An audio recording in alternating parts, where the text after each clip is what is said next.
De nós começarmos o estudo bíblico, vamos pedir que o Senhor Deus nos abençoe, que por meio do seu Espírito Ele nos ilumine, que possamos aprender corretamente a respeito da palavra do Senhor nesta manhã.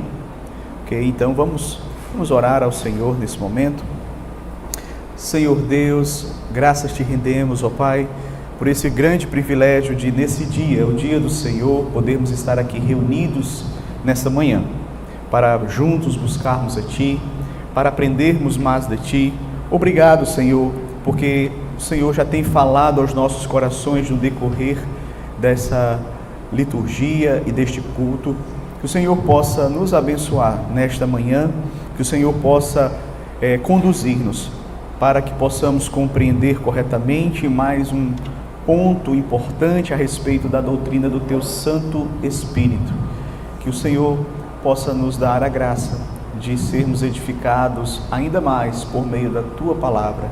Assim, Senhor, eu te rogo, eu te peço em nome do Senhor Jesus Cristo. Amém. Queridos, hoje nós daremos continuidade à nossa série de estudos a respeito da doutrina do Espírito Santo. E hoje nós chegamos a um tema muito importante, que é a descida do Espírito Santo. Como os irmãos sabem, esse é um tema que realmente gera muitas dúvidas entre os cristãos, e a descida do Espírito Santo, meus queridos, ali no dia de Pentecostes, é um assunto que nós precisamos analisar à luz da Escritura. Então, não é um tema fácil, certamente, porém, nosso intuito nessa manhã é buscar nas Escrituras a interpretação correta da descida do Espírito Santo, do evento, que ocorreu ali no dia de Pentecostes, ok? Onde a igreja ela foi capacitada para testemunhar do Evangelho às nações, ok? Então eu trouxe aqui um esboço do que nós estaremos tratando nesta manhã, o caminho que nós estaremos percorrendo. Então primeiro nós vamos ver as promessas e o cumprimento da descida do Espírito Santo. A descida do Espírito Santo foi um evento da história da redenção. A descida do Espírito possui um significado multifacetado, a profunda identificação de Cristo com o Espírito. Queridos, eu tenho estudado vários livros para trazer o estudo aos irmãos aqui no domingo de manhã. Especificamente, tenho estudado livros de pneumatologia, que tratam sobre a doutrina do Espírito Santo. Só que a aula de hoje eu baseei basicamente numa obra do Sinclair Ferguson, O Espírito Santo, que eu achei muito interessante e muito didático. Nós dividimos essa aula porque hoje nós vamos falar sobre a descida do Espírito Santo. Na próxima aula falaremos a respeito do batismo com o Espírito Santo, a respeito desse tema em si, ok? Então nós vamos começar abordando aqui o primeiro tópico do nosso estudo desta manhã, as promessas e o cumprimento da descida do Espírito Santo. Então, o primeiro tópico que eu gostaria de destacar aqui é esse. E nesse primeiro tópico, quero destacar que o Antigo Testamento anunciou um tempo em que o Espírito Santo seria derramado de maneira especial. Nós vimos aqui na aula passada o anúncio de uma era chamada a Era do Espírito pelos teólogos, que seria justamente esse período especial em que o Espírito Santo seria derramado de uma forma intensa, quantitativamente maior. E nós vimos aqui essas profecias que eu coloquei ali nos textos, razão pela qual nós não vamos abrir. Nós temos muitos textos para ver hoje, e como esses textos aqui das profecias a respeito da descida do Espírito Santo, nós já tratamos dele, lemos e explicamos na aula passada, eu fiz apenas menção aqui dessas profecias. Então, nós encontramos a promessa da descida do Espírito Santo nos livros do profeta Isaías, no livro do profeta Ezequiel, no livro do profeta Joel, ok? O segundo ponto que eu gostaria de tratar nesta manhã é que nos evangelhos, João Batista anunciou que o Messias batizaria com o Espírito Santo. Então, João, no seu ministério, João Batista, ele anunciou, ele antecipou, ele profetizou que, de fato, aquilo que os profetas do Antigo Testamento haviam dito se cumpriria na pessoa e no ministério do Messias. Então, João Batista anunciou que a profecia do Antigo Testamento sobre o derramamento do Espírito Santo logo se cumpriria na pessoa daquele que ele anunciava, ou seja, o Senhor Jesus Cristo. No Evangelho de João é dito sobre João Batista. Vamos abrir aqui, Evangelho de João, capítulo 1, dos versos 32 a 33. João 1, dos versos 32 a 33.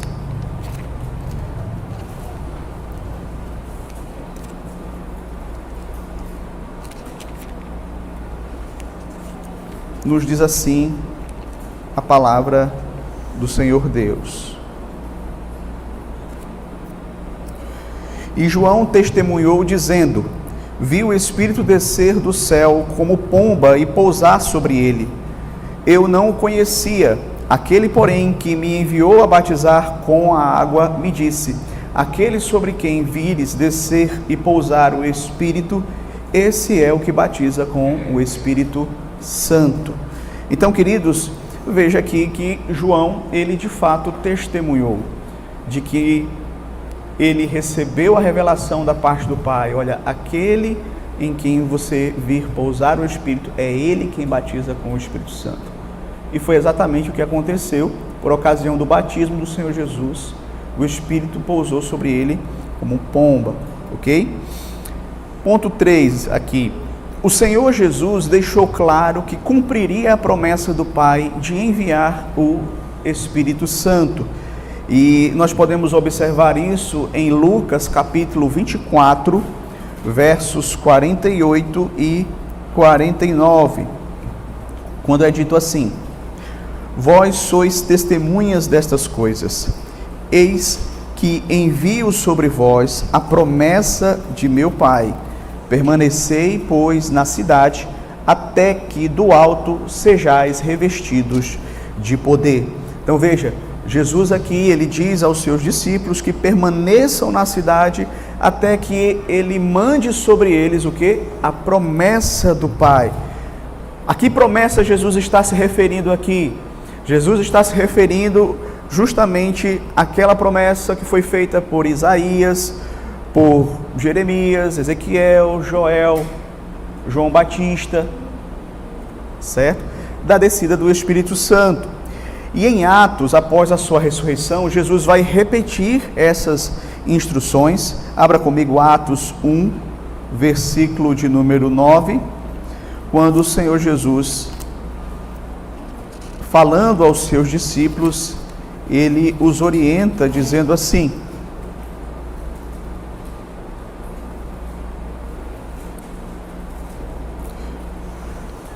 Atos 1:8. Atos 1:8. Mas recebereis poder ao descer sobre vós o Espírito Santo, e sereis minhas testemunhas, tanto em Jerusalém, como em toda a Judéia e Samaria, e até os confins da terra. Então, esse é o momento, não é, em que o Senhor Jesus, mais uma vez, ele está repetindo aqui a promessa e orientando os seus discípulos a permanecerem. Veja, queridos, esse é um momento único na história da salvação, porque o Senhor Jesus Cristo, ele Somente ele foi ungido de maneira inigualável com o Espírito Santo e somente ele recebeu essa unção de rei, sacerdote e profeta, e é ele quem pode então batizar a sua igreja com o Espírito Santo, enviar o Espírito Santo, ungir a sua igreja com o Espírito Santo. Então ele foi ungido profeta, sacerdote e rei, mas ele também é aquele que batizará a igreja com o Espírito Santo. E aqui Jesus orienta os seus discípulos a aguardarem em Jerusalém até que recebessem o batismo com o Espírito Santo, até que fossem revestidos de poder para começarem o ministério da pregação do Evangelho às nações. Ok? Agora, vejamos então o cumprimento da promessa ali em Atos, a descida do Espírito Santo, nosso ponto 4. Aqui, queridos, nós chegamos ao dia em que se cumpriu a promessa do Pai, profetizada pelos profetas do Antigo Testamento e também pelo Senhor Jesus Cristo. Abra comigo aqui Atos 2, do 1 ao 4. Veja que está dito assim: ao cumprir-se o dia de Pentecostes, estavam todos reunidos no mesmo lugar. De repente veio do céu um som como de um vento impetuoso e encheu toda a casa onde estavam assentados. E apareceram distribuídas entre eles línguas como de fogo, e pousou uma sobre cada um deles. Todos ficaram cheios do Espírito Santo e passaram a falar em outras línguas, segundo o Espírito lhes concedia que falassem. Então veja, os 11 discípulos com outros irmãos, totalizando 120 pessoas, certo? Estavam ali aguardando em Jerusalém o cumprimento da promessa do Senhor Jesus Cristo. E a promessa então se cumpriu exatamente no dia da festa de Pentecostes. A festa de Pentecostes era uma das grandes festas de Jerusalém, uma das 3 grandes festas de Israel, e nessa data a cidade ficava repleta de peregrinos, de judeus, de pessoas que também iam para lá para participar da festa, mas que também não eram judeus. O número da população de Jerusalém, quando chegava a data de Pentecostes, quase triplicava. Então era um movimento muito grande ali na cidade. A festa dos tabernáculos também era conhecida como a festa das primícias. Eles comemoravam as primícias da colheita, e também ela tinha um aspecto de comemoração da entrega da lei. E foi nesse dia de festas, na festa do Pentecostes, que se cumpriu então a promessa dada pelo Pai. E como foi então que os discípulos reconheceram que estava se cumprindo ali a promessa dada pelo Pai, dada pelo Senhor Jesus Cristo? Porque Deus deu a eles 3 sinais. Primeiro, deu um sinal para o ouvido. Veja que o texto diz assim, que de repente veio do céu um som como de um vento impetuoso e encheu toda a casa onde estavam assentados. É interessante prestarmos atenção e percebermos que não houve vento, mas foi o som de um vento impetuoso. Então, às vezes as pessoas confundem. Não houve uma ventania, mas o que houve foi um som de um vento impetuoso que tomou toda a casa onde eles estavam ali reunidos. O segundo sinal foi dado aos olhos, e apareceram distribuídas entre eles línguas de fogo, e pousou uma sobre cada um deles. Então, eles viram isso acontecendo entre todos aqueles discípulos que estavam ali, entre os 120, como que línguas de fogo sobre a cabeça desses irmãos. O terceiro sinal foi a boca, que está aqui na continuação do texto. Todos ficaram cheios do Espírito Santo e passaram a falar em outras línguas, segundo o Espírito lhe concedia que falasse. Então, quando o Espírito veio ali sobre aqueles irmãos, sobre aqueles 120 discípulos, eles passaram a falar em outros idiomas humanos, certo? De modo que eles começaram a falar em idiomas que antes eles não falavam, que eles sequer tinham estudado para poder falar em aqueles idiomas.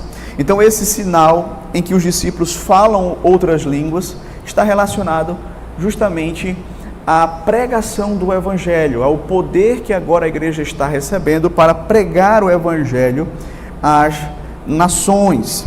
Então Deus concedeu esses sinais para que eles soubessem que o que estava ocorrendo ali era de fato o cumprimento da promessa da descida do Espírito Santo. O texto diz: e todos ficaram cheios do Espírito Santo. As pessoas então que presenciaram a descida do Espírito Santo, elas ficaram impressionadas, ao ponto de ser dito aqui no verso 7, verso 8, estavam pois atônitos e se admiravam, dizendo: vede, não são porventura galileus todos esses que aí estão falando? E como os ouvimos falar, cada um em nossa própria língua materna? Os galileus, queridos, eles eram um povo que era tido como ignorantes. E a palavra que é dada aqui é até uma palavra com um certo preconceito. Mas veja, esse pessoal aí estão falando nos nossos idiomas. Esse pessoal nunca estudou inglês, alemão, francês. Estão falando nas nossas línguas. Claro, não eram essas línguas, né? Mas veja, eles não eram pessoas intelectuais, eles eram pessoas ignorantes, eles estavam falando de outras línguas que sequer tinham estudado, certo? Então, você vai ver depois aqui do verso de número 8, uma relação de 20 nacionalidades que estavam ali presentes e que ouviram das grandezas de Deus, cada um na sua própria língua. Então, o Espírito veio sobre aqueles 120, eles receberam esse dom e começaram a falar das grandezas de Deus em línguas que não eram as línguas maternas deles, mas outros idiomas. Em seguida, Pedro então vai explicar o que aconteceu, certo? No verso 14 e 15, inclusive, ele vai dizer assim: então se levantou Pedro com os 11 e, erguendo a voz, advertiu-os nesses termos: varões judeus e todos os habitantes de Jerusalém, tomai conhecimento disto e atentai nas minhas palavras. Estes homens não estão embriagados, como vim dispensando, sendo essa a 3ª hora do dia. Mas o que ocorre aqui é o que foi dito por intermédio do profeta Joel. Perceba, queridos, que Pedro vai explicar que aqueles irmãos, aqueles 120 discípulos ali, eles não estavam embriagados, porque as pessoas pensavam que estavam. E Pedro vai dizer: eles não estão embriagados, tamanha hora da manhã, 9 horas da manhã, eles não estariam embriagados. Se fosse nos nossos dias, isso não era tão estranho, mas naquela época era. E aí Pedro vai então revelar que o que aconteceu ali foi o que está prometido no livro do profeta Joel. A profecia de Joel estava se cumprindo ali. E os discípulos, eles entenderam isso de forma muito clara. E no fim do seu sermão, no verso 32, Pedro ainda vai dizer assim: a este Jesus, Deus ressuscitou, do que todos nós somos testemunhas. Exaltado, pois, à destra de Deus, tendo recebido do Pai a promessa do Espírito Santo, derramou isto que vedes e ouvis. Aqui veja que Pedro fala com clareza. Isso que vocês estão vendo é o derramamento do Espírito Santo. E sabe quem foi que fez essa maravilha? O Senhor Jesus Cristo. Aquele que vocês mataram, Ele ressuscitou dos mortos, Ele está à destra do Pai, e foi Ele quem derramou o seu Espírito. E o resultado da pregação do apóstolo Pedro ali foi que quase 3.000 pessoas foram alcançadas, foram salvas. E aí você vai ver agora os discípulos com muito mais coragem, intrepidez, poder, ousadia para pregar o Evangelho. Você observa muito claramente, antes eles estavam ali amedrontados, sem saber o que podia acontecer com eles, com medo do que poderiam sofrer nas mãos dos judeus. Porém agora você vai ver eles cheios do Espírito Santo, pregando o Evangelho com e no poder do Espírito Santo. Agora nós vamos dar mais um passo, vamos para o nosso segundo ponto. O que eu fiz aqui, queridos, foi basicamente trazer uma descrição tanto das promessas quanto do cumprimento da descida do Espírito Santo. Agora nós vamos destacar aqui este ponto. A descida do Espírito Santo foi um evento da história da redenção. Veja, os irmãos pentecostais, eles afirmam que a descida do Espírito Santo, como ocorreu no dia de Pentecostes, é uma norma para a igreja em todas as épocas, certo? Mas Atos, capítulo 2, do verso 1 ao 4, é basicamente, queridos, a narrativa histórica a respeito do cumprimento da promessa do Senhor Jesus de enviar o Espírito Santo, selando as profecias do Antigo Testamento e completando o último acontecimento da história da redenção antes da segunda vinda do Senhor Jesus. Então precisamos entender esse ponto. Quando nós olhamos, por exemplo, para o ministério do Senhor Jesus Cristo, nós podemos afirmar o seguinte: ele nasceu, ele viveu uma vida de obediência e sofrimento, morreu, ressuscitou, ascendeu aos céus e juntamente com o Pai, ele enviou o Espírito Santo. Então esses eventos da história da salvação estavam no cronograma de Deus desde toda a eternidade. E agora qual é o último evento que falta? A segunda vinda do Senhor Jesus Cristo. Certo? Porque nós já estamos vivendo nos últimos dias. Inclusive, nós vamos perceber justamente isso. Quando é que se começa os últimos dias? Os últimos dias vai começar com a nova aliança, com a descida do Espírito Santo e o ministério do Senhor Jesus Cristo é que vai haver o início dos últimos dias. Então esse é um evento da história da salvação, ok? Portanto, vamos seguir aqui. O acontecimento do dia de Pentecostes foi o último da atividade salvadora histórica do Senhor Jesus Cristo. Assim como a morte e a ressurreição de Jesus são impossíveis de serem repetidos, também o acontecimento da descida do Espírito Santo não se repete. Ok? Então, assim como os outros acontecimentos da história da salvação são únicos, a descida do Espírito Santo também é algo que aconteceu uma só vez. Não vai se repetir. Eu sei que os irmãos vão logo imaginar: pastor, e o que aconteceu no decorrer do livro de Atos, aquelas outras vezes? Não se repetiu? Isso aí nós vamos ver na próxima semana. Por que aconteceu, como aconteceu no decorrer do livro de Atos ali. Mas o evento em si da descida do Espírito Santo aconteceu aqui. Certo? Porém, do mesmo modo que os efeitos da morte e a ressurreição de Jesus estão presentes em todas as épocas, também os efeitos da descida do Espírito Santo estão presentes em todas as épocas e disponíveis para todos os crentes.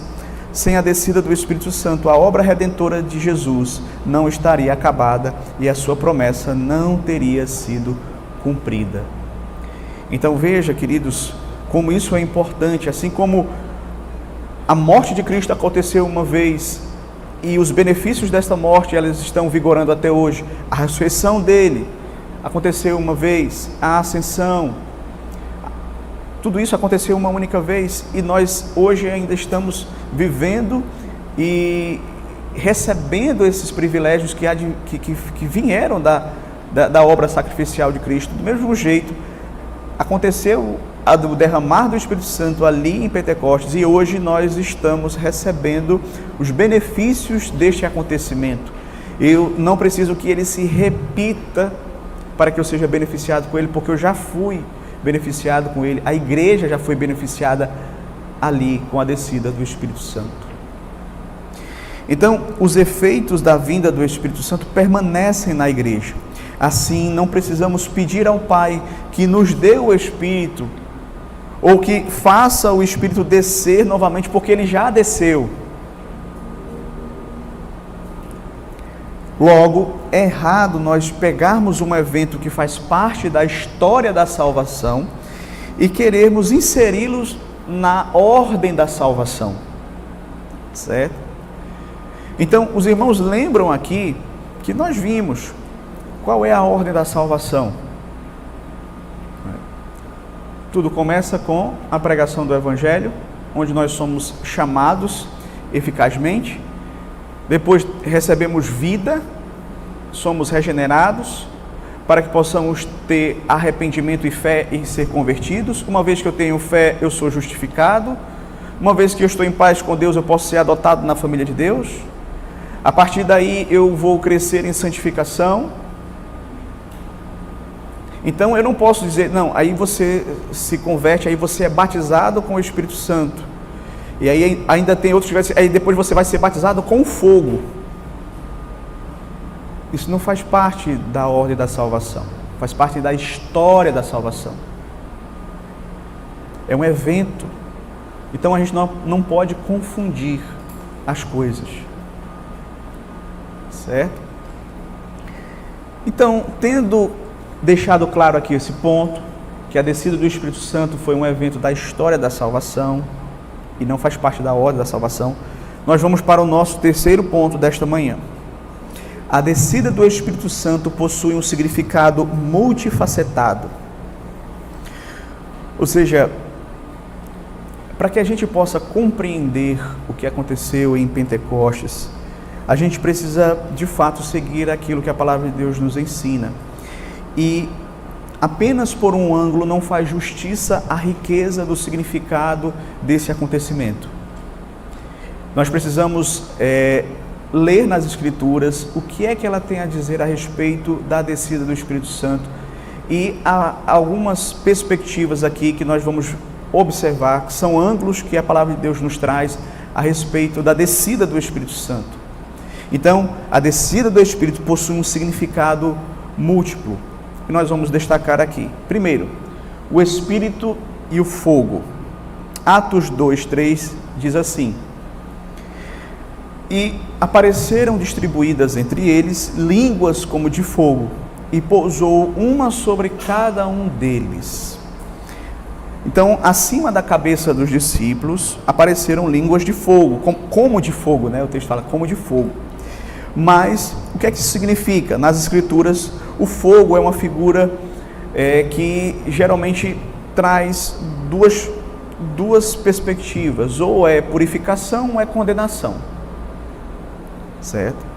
Então, fogo é uma figura para essas duas coisas, ou é purificação ou é condenação.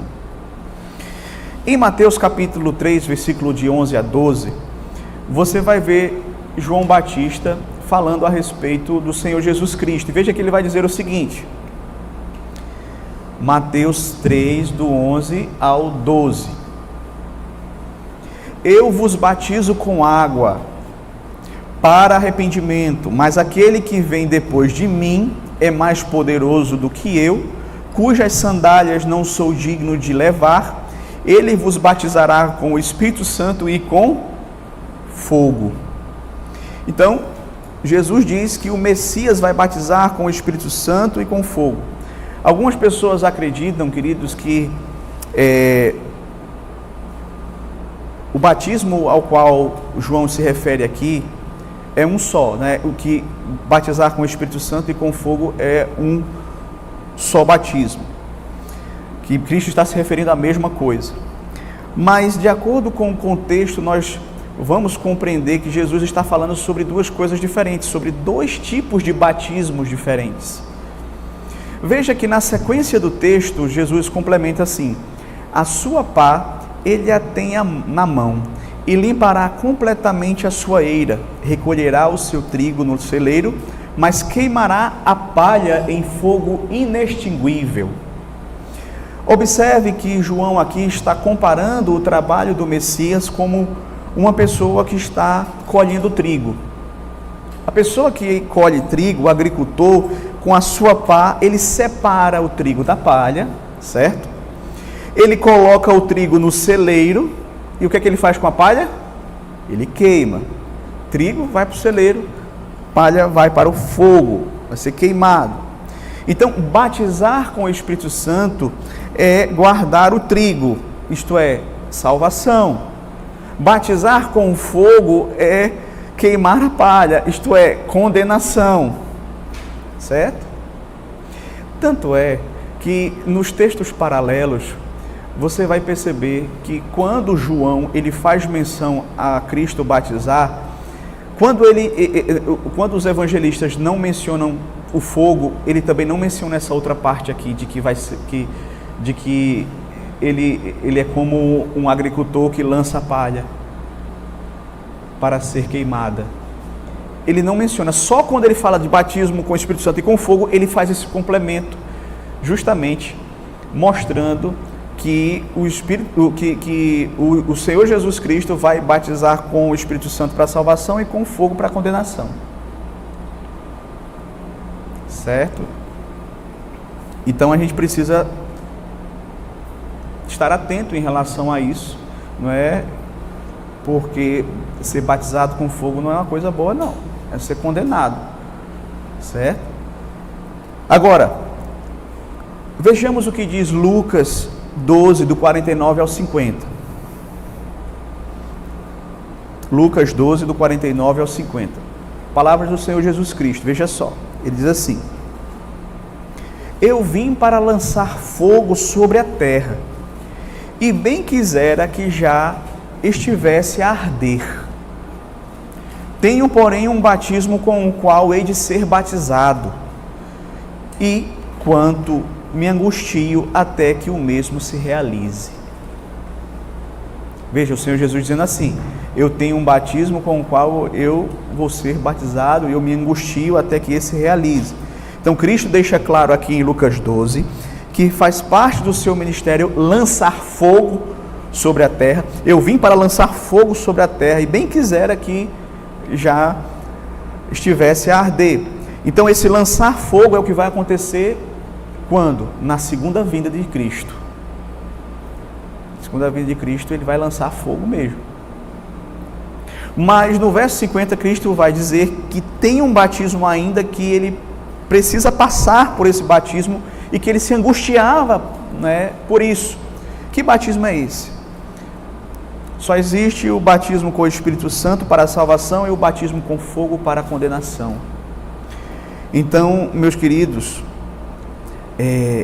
para que o batismo com o Espírito Santo para a salvação chegasse até nós, Cristo precisou ser batizado com fogo, ou seja, na cruz do Calvário ele precisou receber a nossa condenação, para que então nós pudéssemos ser salvos.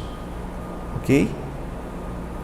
Então, queridos, para que pudéssemos ser batizados com o Espírito Santo e receber a salvação, Cristo precisou receber o batismo com fogo, ou seja, a condenação na cruz do Calvário. É desse batismo que Jesus está se referindo aqui, quando ele diz aos seus discípulos: tenho, porém, um batismo com o qual hei de ser batizado, e quanto me angustio até que o mesmo se realize. Então, esse batismo com fogo e o batismo que o Senhor Jesus está se referindo é o mesmo, e está fazendo menção à condenação que ele sofreria na cruz. E ali em Pentecostes, quando os discípulos estavam sendo batizados, surgiu aquelas línguas como de fogo, não é? E os teólogos entendem, e eu concordo com eles, que aquilo ali era um lembrete, não é, de que o juízo que estava para vir sobre a cabeça deles não viria mais. Veja que aspecto interessante, não é?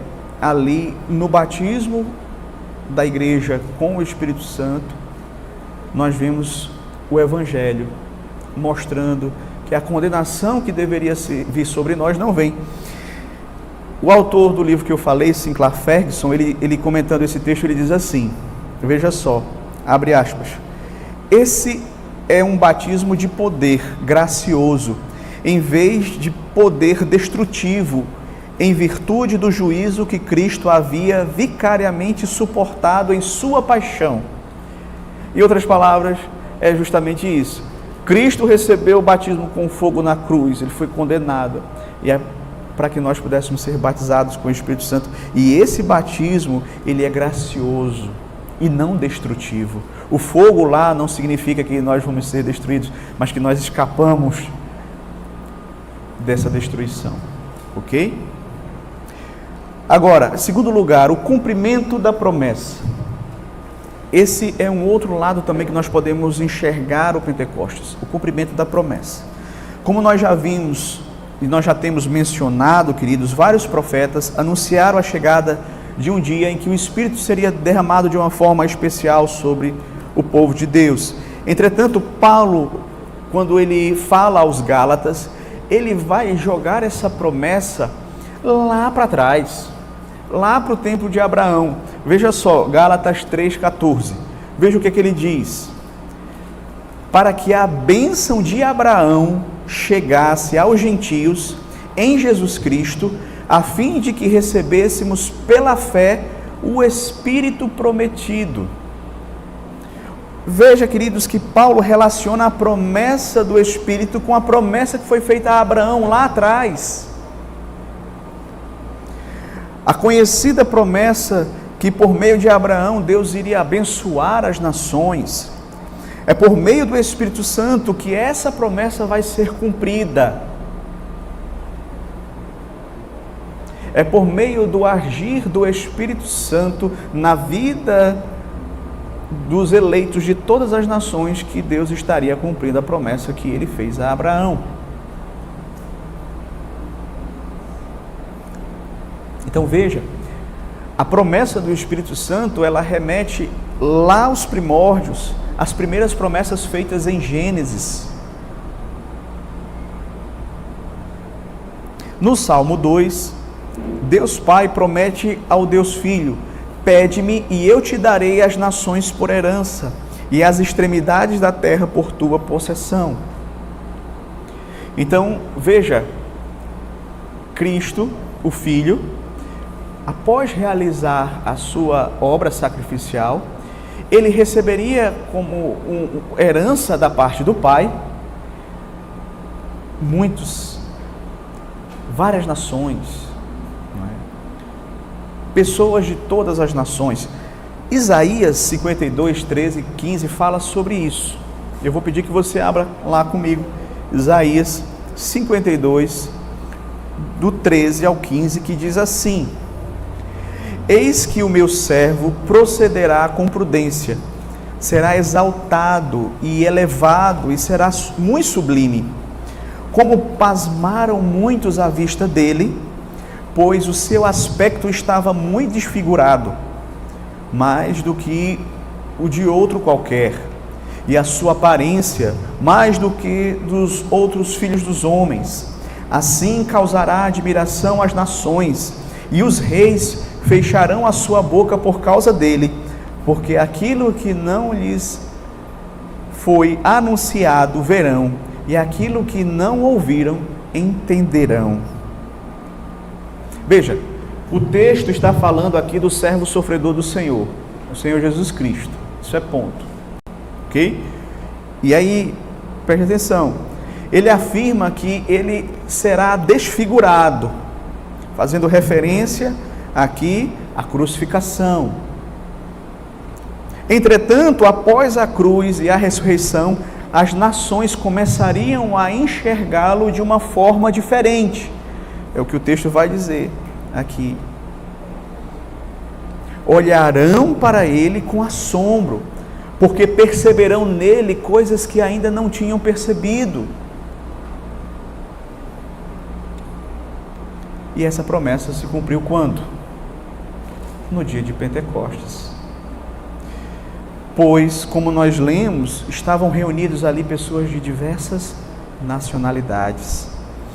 E veja, há poucos dias o Senhor Jesus tinha sido rejeitado, tinha sido maltratado, crucificado, e agora, quando o Espírito Santo é derramado, pessoas de várias nações olham para ele e veem nele algo que não viam antes. Encontram nele o Salvador que antes não haviam encontrado. E Pedro diz: que vós matastes. Mas aquelas mesmas pessoas que mataram, o que faremos nós, irmãos? E Pedro vai dizer: arrependei-vos e crede no Evangelho. E ali você vai ver o cumprimento da promessa, não é? A festa das primícias era as primícias dessa nova fase da igreja. 3.000 pessoas de várias nacionalidades, mostrando que a colheita que viria era algo espetacular. Então, queridos, é o Espírito Santo quem vai convencer o homem do pecado, da justiça, do juízo. O Pentecostes são as primícias, são os primeiros frutos a serem colhidos, e agora o Evangelho vai ser espalhado pelo mundo. Esse era o segundo ângulo que eu gostaria de olhar aqui para o Pentecostes. Mas tem um terceiro, o juízo revertido. Veja, o Pentecostes é a reversão do juízo de Deus. Se você abrir em Atos capítulo 2, você vai ver do verso 8 ao verso 12, o quê? Uma lista de nações representadas ali no dia de Pentecostes. Olha só, diz assim lá, Atos 2, do 8 ao 12. E como ouvimos falar cada um em nossa própria língua materna? Aí eles dizem: somos pardos, medos, elamitas e naturais da Mesopotâmia, Judéia, Capadócia, Ponto e Ásia, e da Frígia, e da Panfilha, e do Egito, e das regiões da Líbia, nas imediações de Cirene, e romanos que aqui residem, tanto judeus como prosélitos, cretenses, arábios. Como os ouvimos falar em nossas próprias línguas as grandezas de Deus? E todos, atônitos e perplexos, interpelavam uns aos outros: que quer dizer isto?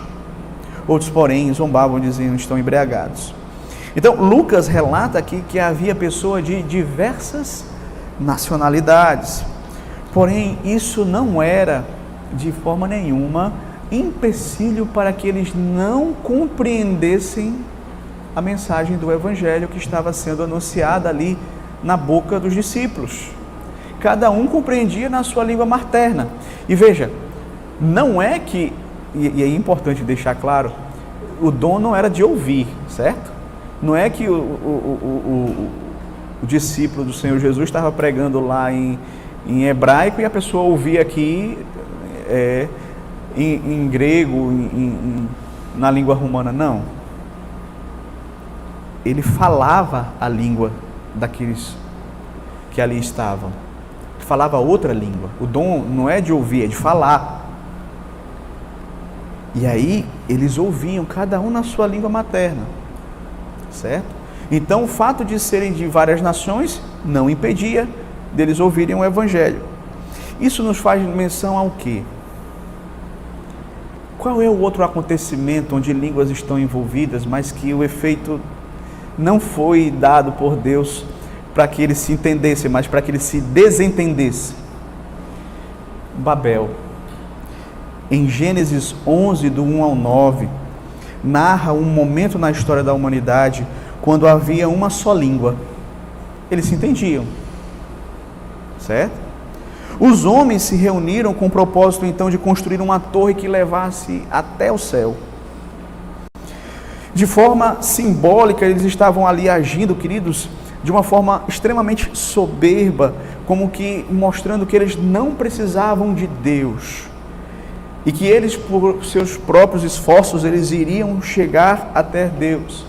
E por falar em uma só língua, eles estavam ali realmente acreditando que eles iam alcançar aquele objetivo. Mas veio o juízo de Deus sobre eles. E o juízo de Deus veio para dispersá-los. As línguas que foram ali então distribuídas, cada um começou a falar numa língua diferente e eles agora já não conseguiam mais se entender. Foram o instrumento de Deus para dispersá-los, certo? Então as línguas serviram de barreira contra o intento daqueles homens. Eles agora não são capazes mais de se entender.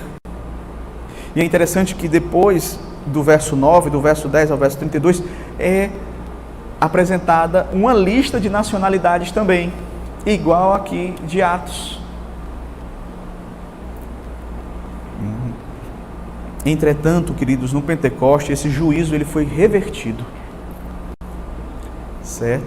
Você pode observar pessoas de diferentes nacionalidades que estão reunidas ali, porém a língua não era uma barreira para elas entenderem umas às outras.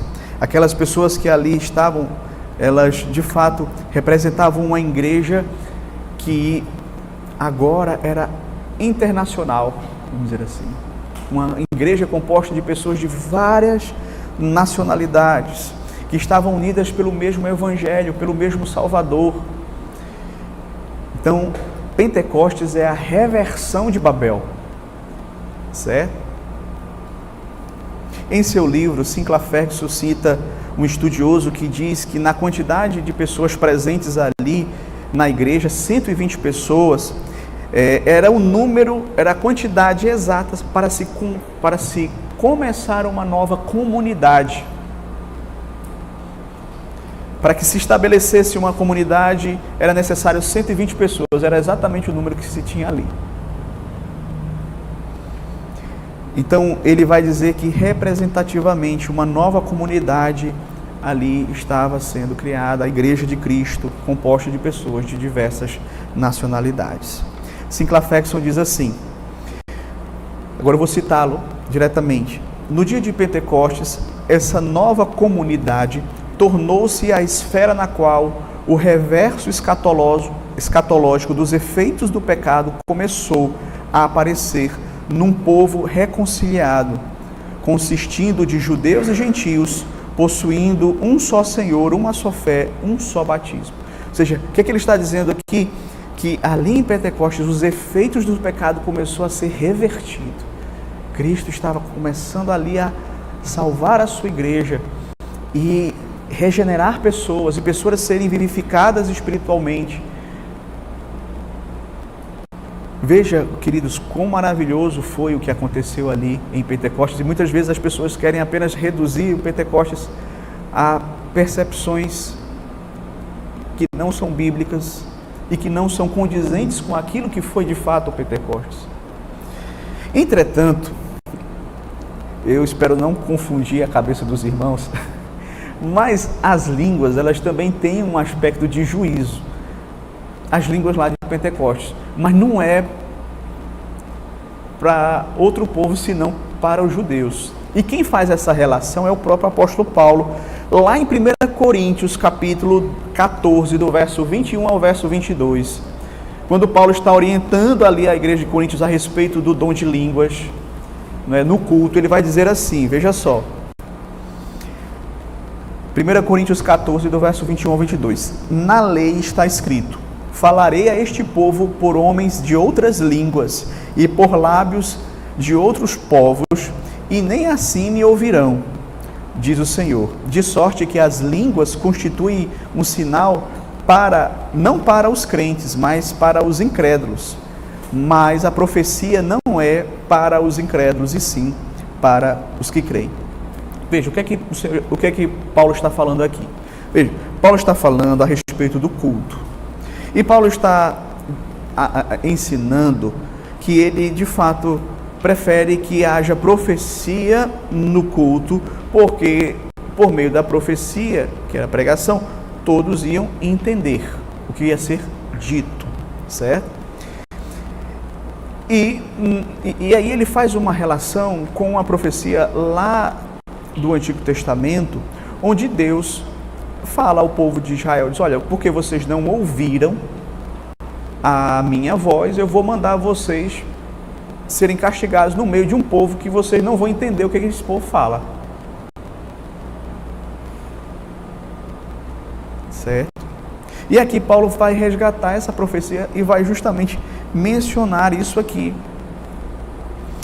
Mostrando, queridos, dizendo assim, olha, não esqueçam que línguas também são um juízo da parte de Deus para que pessoas ouçam e não entendam.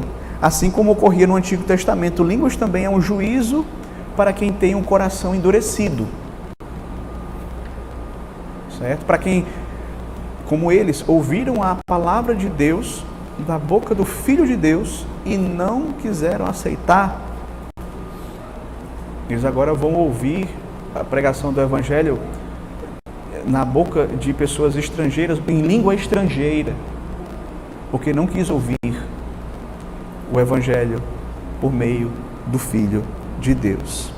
Então aqui você vai ver Paulo fazendo essa conexão, certo? Então, é uma reversão sim de juízo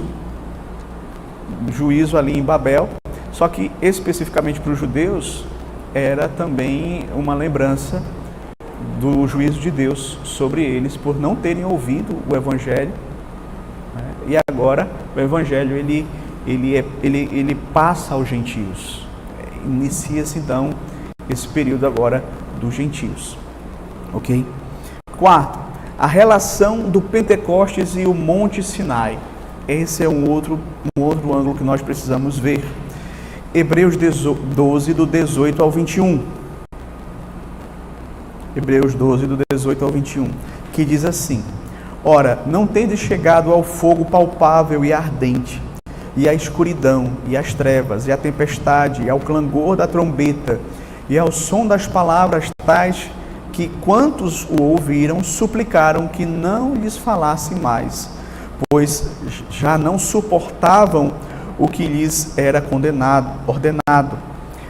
Até um animal, se tocar o monte, será apedrejado. Na verdade, de tal modo era horrível o espetáculo que Moisés disse, sinto-me aterrado e trêmulo. Então é interessante porque esse texto ele meio que resume aquilo que aconteceu no Monte Sinai e essas manifestações, não é, espetaculares que também vão se repetir lá, não todas, mas algumas delas você vai ver também lá no dia de Pentecostes. Interessante. Veja o que Sinclair Ferguson fala sobre esse aspecto. Ele diz assim, no Pentecostes, ele, Cristo, desceu não com a lei escrita em tábuas de argila, mas com o dom de seu próprio Espírito para escrever a lei nos corações dos crentes e com seu poder capacitá-los a cumprir as demandas da lei. Então, queridos, veja, aquilo que a lei não foi capaz de fazer, aquilo que a lei externa não fazia, agora quando Cristo desce da montanha, por assim dizer, ele desce com o seu Espírito e o Espírito faz com que a lei possa ser de fato gravada, não em pedras, mas no nosso coração. Certo? E como nós sabemos, todas as tentativas humanas de obedecer à lei na carne não produzem santidade. Não produzem santidade. Mas só o Espírito pode nos capacitar a obedecer a Deus. Só o Espírito pode subjugar a carne. As promessas do Antigo Testamento também apontavam para essa nova realidade. Por exemplo, Jeremias, capítulo 31, do 33 ao 34, quando é dito assim: porque esta é a aliança que firmarei com a casa de Israel. Depois daqueles dias, diz o Senhor, na mente lhes imprimirei as minhas leis, também no coração, e as escreverei. Eu serei o seu Deus e eles serão o meu povo. Não ensinará jamais cada um ao seu próximo, nem cada um ao seu irmão, dizendo, conhece ao Senhor, porque todos me conhecerão, desde o menor até o maior deles. Diz o Senhor, pois perdoarei as suas iniquidades e os os seus pecados jamais me lembrarei. Então, veja que dentre as muitas lições que aprendemos com esse texto, uma delas é que o Espírito Santo ia gravar na mente, nos corações do povo de Deus, a lei de Deus. E o cumprimento justamente disso vai ser ali no Pentecostes.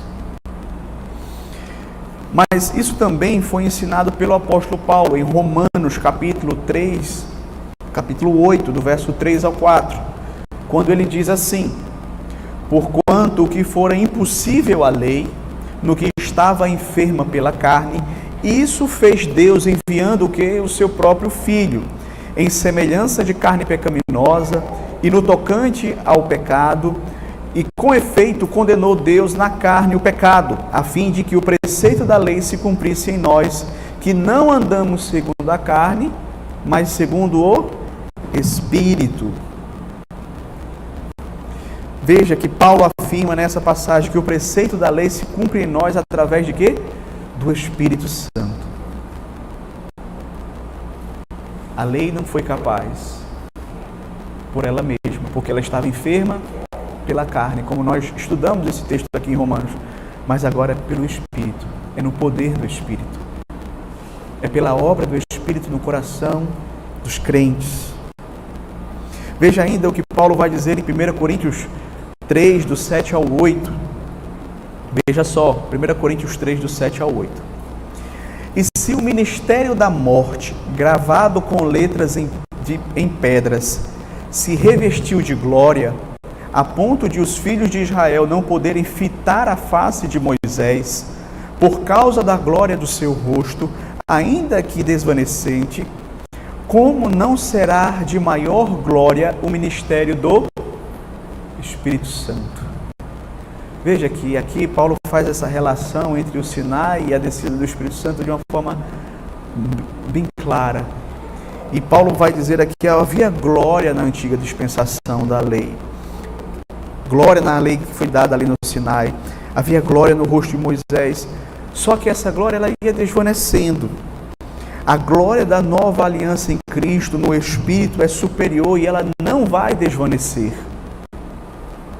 Na realidade, na continuação do texto, Paulo vai falar que de glória em glória, de fé em fé, nós contemplamos a Cristo, somos transformados conforme a sua imagem. Então, veja que há esse aspecto que precisamos pontuar. E o último aspecto que eu gostaria de destacar, o significado da profecia de Joel. Veja, na sua pregação, o apóstolo Pedro explica que a descida do Espírito Santo ali na festa de Pentecostes foi o cumprimento da profecia de Joel. A profecia de Joel é dito assim, veja só, Joel 2, do 28 ao 29. E acontecerá que depois que derramarei o meu Espírito sobre toda a carne, vossos filhos e vossas filhas profetizarão, vossos velhos sonharão, e os vossos jovens terão visões. Até sobre os servos e sobre as servas derramarei do meu Espírito naqueles dias. Veja, naqueles dias eu derramarei do meu Espírito. Mas veja como é que Pedro interpreta essa profecia.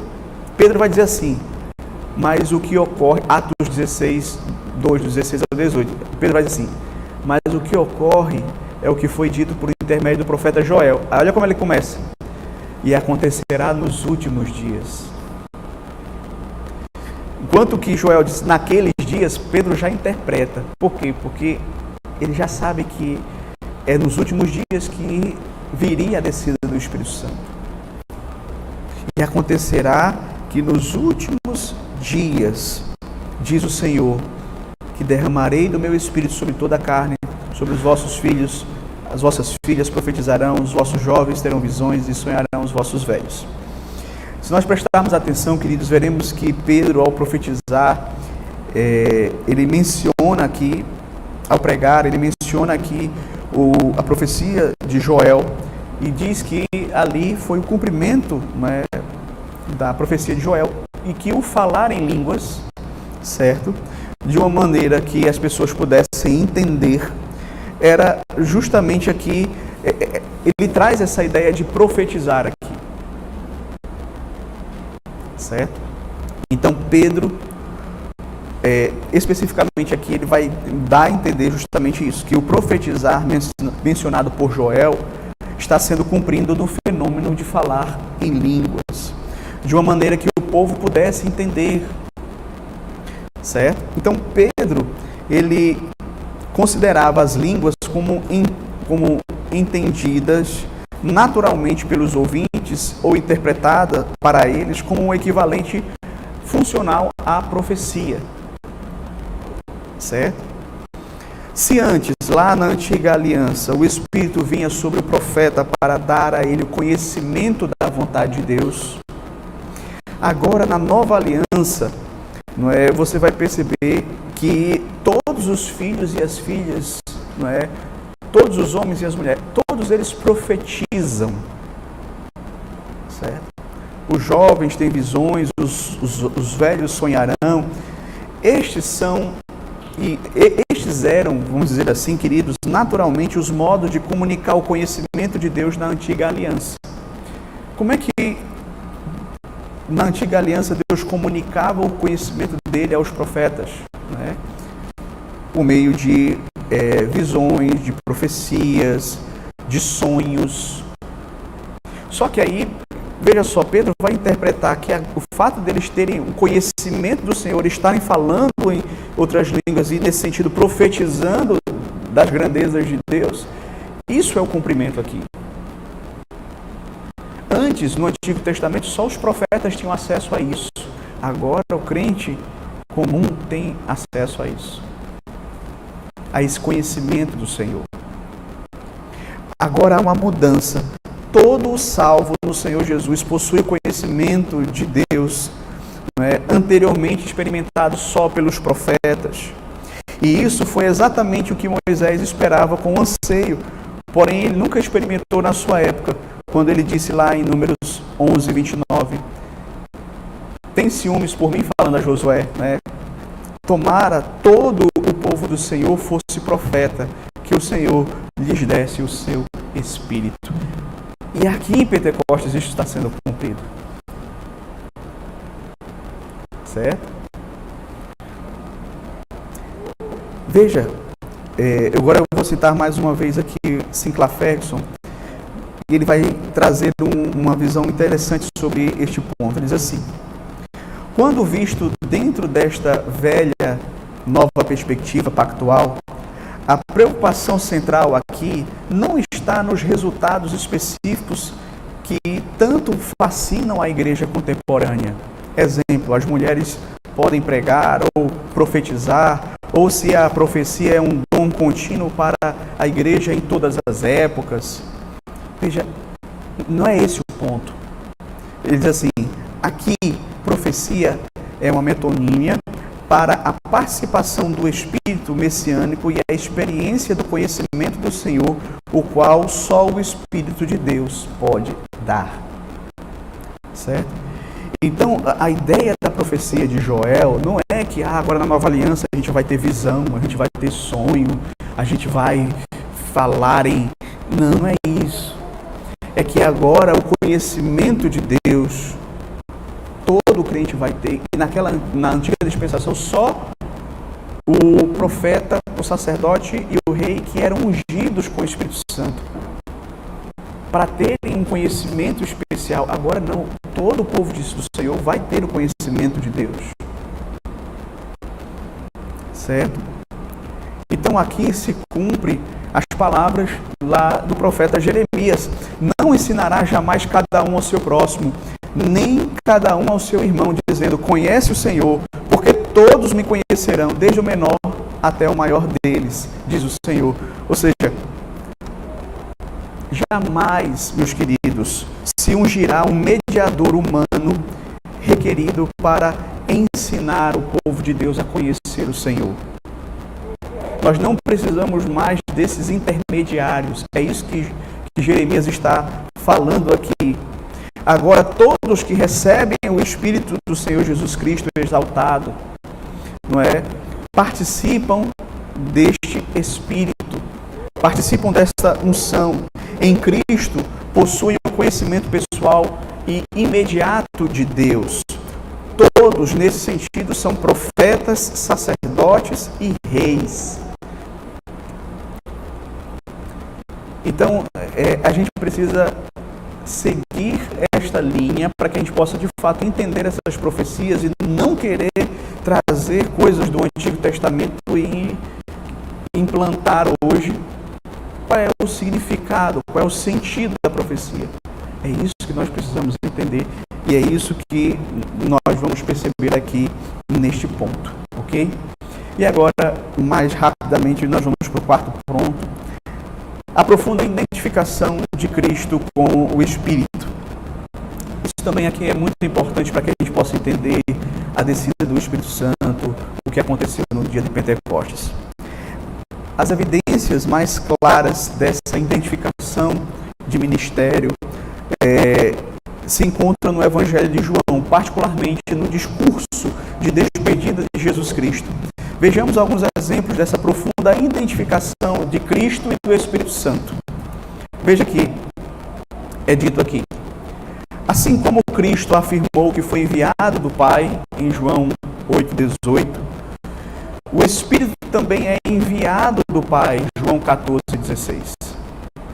Assim como você vai ver Cristo afirmar que é a verdade, em João 14,6, eu sou o caminho, a verdade e a vida, o Espírito Santo é o Espírito da verdade, João 14,17. Assim como Cristo é o mestre dos discípulos, João 14,23, igualmente o Espírito haveria de instruir os discípulos em toda a verdade, João 14,26.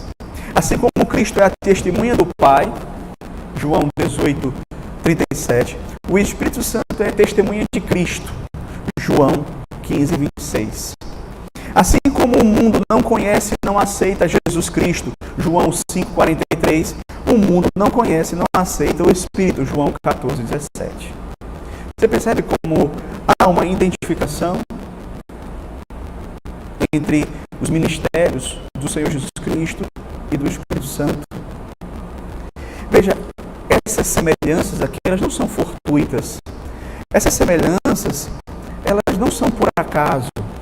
Elas estão nos ensinando verdades teológicas importantes, meus queridos.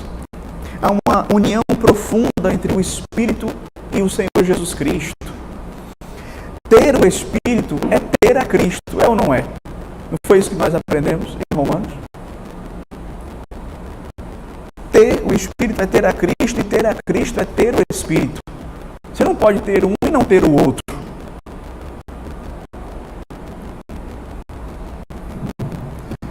Então, quem não tem o Espírito, esse tal não é dele, é o que disse Paulo.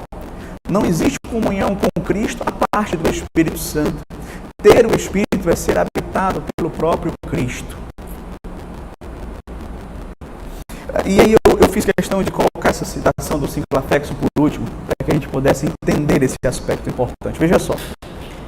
E assim, quando Jesus Cristo anuncia a sua retirada dos discípulos, mas assegura-lhes que voltará para eles, ele não está falando de sua ressurreição e reaparecimento, nem de seu antecipado regresso final, mas de sua vinda no dom do Espírito Santo. Tão plena é a união entre Jesus Cristo e o Paracleto, que a vinda deste é a vinda do próprio Jesus Cristo no Espírito.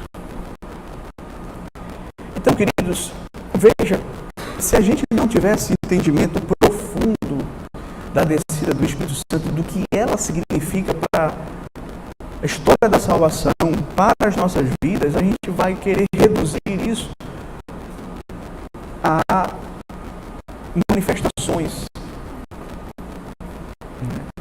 Manifestações de poder, manifestações, não é, de dons, de espetáculo.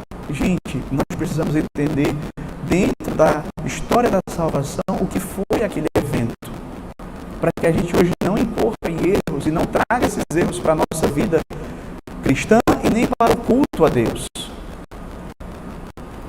Veja a união que há entre Cristo e o Espírito. modo que Ferguson diz aqui que aquele que recebe o Espírito, está recebendo o Espírito de Cristo, é o próprio Cristo ali, que está habitando nele. Certo? Claro, as duas pessoas não se confundem, mas elas estão tão unidas, e há uma identificação tão profunda entre elas, que ninguém pode ser cristão sem o Espírito Santo. Implicações conclusivas, só para a gente realmente arrematar.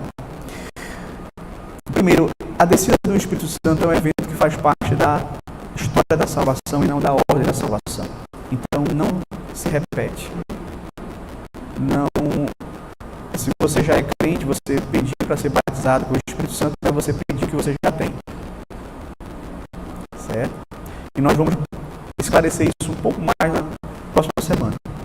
Segundo, a descida do Espírito Santo é um evento que revela a graça e a misericórdia de Deus. Você viu aqui, não é? Reversão do juízo de Babel, a relação com o Sinai, aquilo que a lei não foi capaz de realizar, porque estava enfermo pela carne. O Espírito Santo agora coloca no nosso coração a lei de Deus. A bênção do cumprimento das promessas da lei do Antigo Testamento. A bênção do cumprimento de Joel 2. Então, queridos, a descida do Espírito Santo foi realmente um evento que revelou a graça e a misericórdia do Senhor para com o seu povo. O próprio Cristo, enviando o seu Espírito, se fazendo presente na igreja. Terceiro, a função primordial do Espírito na vida do crente é torná-lo semelhante a Cristo. Quem melhor para nos tornar semelhantes a Cristo do que o Espírito de Cristo? Esse Espírito que é tão identificado com Cristo, que tem uma união tão profunda com Cristo, que busca a glória de Cristo. Um autor, J. Packer, ele disse que o ministério do Espírito Santo é como o ministério do holofote, é só lançar a luz sobre Cristo. Ele quer glorificar a Cristo.